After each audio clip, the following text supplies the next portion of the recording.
Summer nights and summer sun are coming back, giving me the feelings of the times we had. Sweet memories of special times. Back with Northern Uproar, back once again with a Northern Uproar master. Speaking of the name Northern Uproar, I've always liked that. It's a very strong name. Obviously, it's like strong identity to the north, which you're all northern lads. Where's that come about, that name? Well, at the time we were, I think I forget what it was called. I think it was the paper board, wasn't it? So we were sort of getting down to. We were sort of coming up with a few ideas, and I thought that at the time, you know, being from the north and sort of being sort of proud of it, and the name sort of represents a bit of that, which you know, looking back, was a good name. It's a very strong name, like you say. It's a very strong name, and it's one name that people can always remember. I think Heavenly, who obviously you signed with originally, I think they were obviously more attracted. I think they'd be more attracted to Northern Uproar than the Paper Boys. What was it like signing with Heavenly? At the time, were they the only ones interested? Was there a bit of a bidding war going on? There was a bidding war. There was about 3 or 4 record companies at the time that were after signing us, and we just went with Heavenly because we met the owners and they seemed really. Well, Tony Wilson was interested. Tony Wilson was interested at the time. Mr. Manchester. Yeah, who's that other one now? Fergal Sharkey. We met him a few times.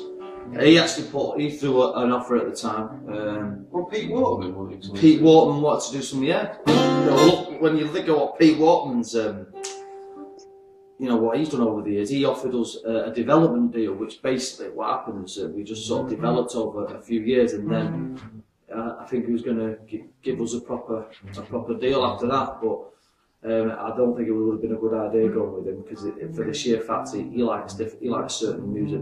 And obviously you're coming from the raucous rock and roll school of thought, really. Completely, yeah. Well, I mean, at that age, that would have been what, about 16, 17 years of age? Well, 15, 16. 15, 16. So I mean, Chris, can you tell us a little bit about your involvement in the band nowadays, then, please? Well, nowadays I'm playing guitar with the band and kind of helping look after the social media and things like that, helping get public gigs. But the involvement with the band started obviously as a fan and following this lot around and went to school with them and all that. And then in about '96 when Jeff broke his arm, I got to come in and do a few of them gigs for you. You did, yeah. So that was like a great opportunity for me, and as of then I used to bum around the recording studio that they used to have, and that led to me learning how to record and all that, and led me into life of music really. So I've got a lot to thank these guys for, and now I'm doing some of PK's parts and some of my own on this new stuff as well.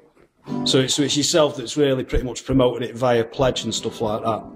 Yeah, I'm chiefly involved with that, yeah, because Leon's not one for the email. So can you tell us a little bit about Pledge? Yeah, well, it's a direct-to-fan music platform, and the idea being the fans get to pledge for something that you can offer. In this case, we're doing a live acoustic album, then we're going to do a studio album. So the fans pledge, we're going to do this live concert, acoustic album, and I think the first 50 that pledge are going to get to come on to the gig. There's all kinds of stuff available, records and all that you can get as well as getting the pledge. And we're going to record the gig, and it goes out, and I'm looking forward to it. And 15% of the profits is going to go to Macmillan. So that's good. So it's all good then. It's all good. So as well as yourself, you've got a new drummer nowadays, haven't you? Who's that? Alex Stubbs is an old friend of ours. He's got a pretty similar style to Keith Chadwick. He's an heavy hitter, and he's also an heavy man. Yeah, he told me actually that. No, in fact, Keith told me that the first kit he ever played on was Alex's. Yeah. So it's kind of come full. Jeff gave me my first ever guitar lessons around his loft there for £3. So we all got £3. £3 it was. Yeah. So Northern Uproar's a pretty tight knit sort of gang sort of thing then? Yeah, it's a collaboration of people that have known each other for many years, come from the same area, have the same humour and speak the same language. Well, you've talked about the Pledge album. Also next year you're looking to do a studio album. I assume that's going to be like your more rockier stuff as opposed. So you're going to have one acoustic, one kind of rockier. Is that the case? Yeah, it's going to be just be a live band sound.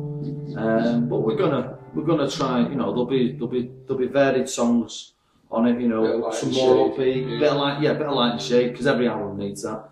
And sometimes, you know, a lot of artists they can, you know, it takes them a long time to pick the album because it needs to have depth into it. Let's try. Don't know the words. Well, that's our problem. We've got to finish the words to get a lot of these. Ziggy's helping me write all the lyrics, but he's not coming up trumps at the minute. Keep stroking him, he'll give you them lyrics. Oh, he's coming up trumps. In more ways than Let's one. cut that